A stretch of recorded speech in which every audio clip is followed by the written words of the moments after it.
Welcome back to Treasures from the Purans, a treasure chest of fascinating stories from the Puran genre of Indian literature.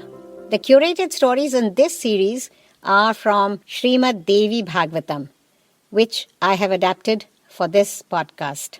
I'm Valentina Trivedi, bringing you treasures from the Purans.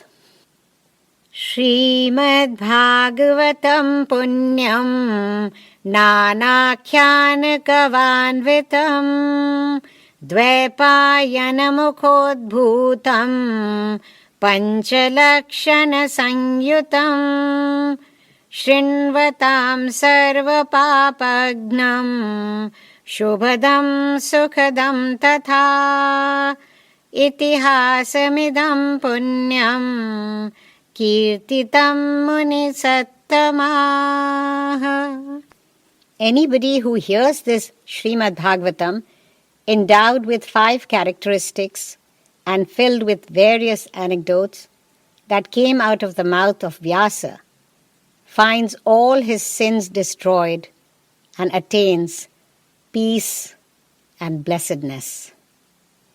O Munis, this holy history has thus been described to you. In the last episode, you listened to how Shashikala, the princess of Kashi, was in the throes of love for Sudarshan, the exiled prince. Now listen to what happened next. King Subaahu, Shashikala's father, started making arrangements for her Swayamvar. A Swayamvar was held to enable a princess to choose a husband from among a number of assembled suitors. Swayamvars were of 3 kinds. Ichhaa Swayamvar, when the bride chose a husband completely based on her own free will. Swayamvar, when the prospective suitors vied to marry a princess by fulfilling a precondition, like in the case of Sri Ram marrying Sita by breaking the bow of Shiva in 2. The third was by a show of strength. Whoever proved the strongest was the one to win the princess's hand in marriage. King Subaahu organized an Ichhaa Swayamvar for his daughter. Several artisans and workmen were employed, and plans for a grand Swayamvar hall were drawn up. Gilded invites were sent out to numerous kings and princes. Meanwhile, Princess Shashikala called her closest confidant and asked her to carry a message to her mother.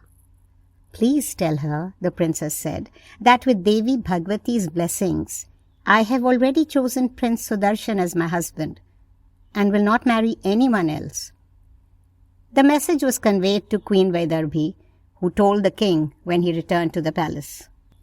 King Subaahu laughed on hearing this. Oh, queen, he said, Sudarshan is a helpless miner who lives in the forest with his mother.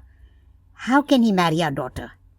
Please tell Shashikala that numerous honorable and powerful kings will be present at the Swayamvar, and she is free to choose any one of them. She shouldn't talk such nonsense again. The queen tried to tell her daughter to not say something which was foolish and against the wishes of her father. Sudarshan is no match for you, said the queen. He is poor, helpless, devoid of a kingdom or army, exiled to the forest. He lives on roots and fruits. He's not worthy of you. There are several handsome, powerful men with royal qualities who are coming for the Swayamvar. Any one of them would make a worthy husband. Why, Sudarshan's brother Shatrujit, the king of Kaushal, would be a good choice too. And don't forget, there is also the threat to Sudarshan's life from King Yuddhajit. Yuddhajit went to Bharadwaj Rishi's ashram to kill him, but was prevented by the Munis from doing so. But the threat still looms. Shashikala looked at her agitated mother and replied calmly. Sukanya chose to marry Chavan Rishi, who was much older than her. She left her home and remained in the forest by his side. I too will live in the forest with my husband and serve him. Devi Bhagavati herself, in my dream, ordained him to be my husband. How can I even think of marrying someone else when he is firmly established in my heart? The queen gave up trying to convince the princess and went and told the king of the conversation. They all waited anxiously as the day of the Swayamvar neared. Shashikala was so distraught the day before her Swayamvar that she hurriedly sent for a Brahmin to go to Bharadwaj Rishi's ashram. "Please tell Prince Sudarshan that Devi Bhagwati has blessed our union in my dream," she said. "I will marry none other than him, but my father has organized my Swayamvar against my wishes. I will take poison or jump in a raging fire rather than marry anyone else. I request him to please honor Devi Bhagwati's blessings, she at whose command this entire universe works. Please do all in your power to fulfill my wish." So saying, she gave the Brahmin some dakshina and sent him off, impressing upon him the urgency and importance of his mission. The Brahmin rushed to the ashram and conveyed Shashikala's message to Sudarshan. Sudarshan at once decided to leave for the Swayamvar. Bharadwaj Rishi blessed him, but his mother was very distraught.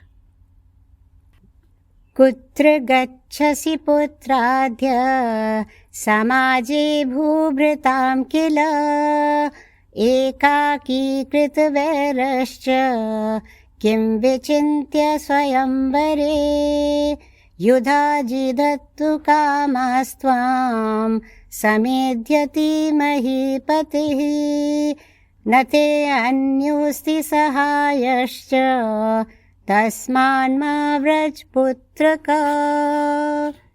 "Son," she said, "where are you going? How can you go there alone? There will be powerful kings assembled there, along with their armies. Yuddhajit too will be there, and this time he will not spare you. There is no one there on your side. Please don't do this." "You are my only son," wailed Manorama. "I have no one else to lean on. You ought not to throw me into this situation."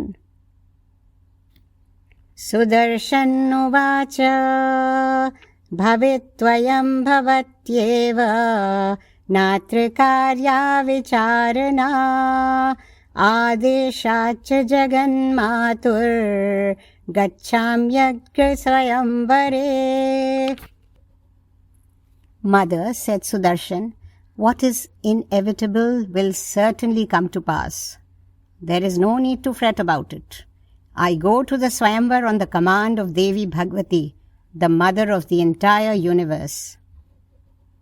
"Ma shokam kuru kalyani kshatriya sivaranane nabi bhemi prasadena Bhagvatya nirantaram." "O auspicious one," he continued, "do not be sorrowful. By the grace of the Devi, I fear no one." Seeing her son mount his chariot and get ready to leave, Manorama began to shower blessings on him. "Agragaste ambika patu Padmalochana patu prishtata Parvati parshayoh patu Shiva sarvatra sampratam Varahi vishme marge Durga durgeshu kahinchita Kalika kalhe gore Patu tvam parameshwari. O son, let Devi Ambika protect you from the front, Padma Lochana from behind, Parvati from both your sides, Shiva Devi all around you, Varahi in difficult paths, Durga in royal forts, Kalika in terrible fights, and Parameshwari in the Swayamvar hall. Mandape tatra matangi tatha saumya swayamvare bhavani bhupa madhye tu patu tvam bhavamochani girija giridurgeshu Chamunda चत्वरेषु च कामगा काननेष्वेवं रक्षतु त्वां सनातनी. Let Devi Matangi protect you in the Swayamvar Mandap, Bhavani amidst the kings, Girija in mountain passes, Chamunda in the sacrificial grounds, and Kamaga in the forests. Vivade Vaishnavi Shaktir Vata Tvam Raghudvaha Bhairavi Charane Soumya Shatrunam Vesamagame Sarvada Sarvadesheshu Patu Tvam Bhuvaneshwari Mahamaya Jagadhatri Satchidananda Rupini. O descendant of the Raghu clan, let Vaishnavi protect you in quarrels and Bhairavi protect you in battles. O son, let Mahamaya, mother of all the worlds, protect you at all times, everywhere. So showering blessings, Queen Manorama said resolutely, I too will accompany you. I will not let you go there by yourself. And so it was that Prince Sudarshan, along with his mother and attendants, arrived in Banaras. King Subaahu welcomed him and made arrangements for their comfortable stay.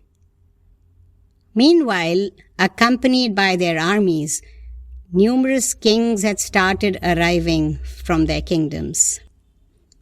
Karushadhipati Shaiva Tatha Madreshwaro Nirpaha Sindhurajas Tatha Viro Yodha Maheshmati Patihi Panchalah Parvatiyascha Kamarupo Ativiryavan Karnatascholadeshiyo Vedarbhaschak Mahabalaha Akshohini Trishashtischa Milita Sankhaya Tada Veshtita Nagari Satu Senyahe Sarvatra Sanstiteh. The king of Karush, the king of Madra, the king of Sindhu, the king of Maheshmati, the king of Panchal, the kings of the mountain regions, the king of Karnat, the powerful king of Kamarup, the Chola king, and the very powerful king of Vidarbha with his Akshohini army, all arrived, and very soon Banaras was flooded with soldiers of all kinds. Among them was also King Yuddhajit with his grandson Shatrujit. Many other kings arrived there on their elephants to witness the ceremony. The conversation among the visitors was rife with speculation about the presence of the exiled Prince Sudarshan. Is it possible that the princess would overlook all the powerful kings who had wealth and armies and kingdoms and choose a pauper like him? They all wondered. You too, dear listener, must be wondering so. We'll find out what happened in the next episode.